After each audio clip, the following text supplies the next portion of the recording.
Good morning mga kabro. Mayroon tayong gawa sa machine ngayon mga kabro. Ito ay binild upan ko tapos ima-machine ko ulit mga kabro. Kasi na maluwag na yung bearing niya. Umaalog yung katawan ng dynamo pag umaandar siya mga kabro. At ito yung aking gagawin sa machine mga kabro. Ito siya mga kabro. Malaking rotor ito mga kabro. Bale, 6 kaming nagtaas nito mga kabro. Hirap pa kaming magbuhat sa bigat niyan mga kabro. Ito pala ang aking gagawin mga kabro. Ito na build upan na ito mga kabro. Hindi ko na binidyohan sa pag-welding kasi baka masakit ang mata nyo pag pinanood nyo. Kaya ito na welding ko na, napasadaan ko na ng isang beses mga kabro. Ito ang bearing niya mga kabro. Ito kalaki. Kaya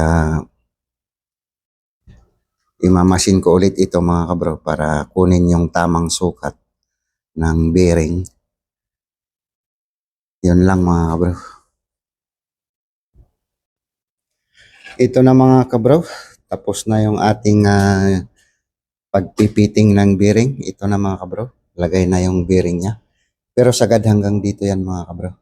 Pero hindi ko sinagad kasi tatanggalin pa naman yan. Babaklasin pa yung bearing. Bago yung bearing na ilalagay dyan mga kabro. Ito yung luma. Ito lang yung pinagsample ko mga kabro. Ayan mga kabro. Tapos na. Itong napakalaking rotor.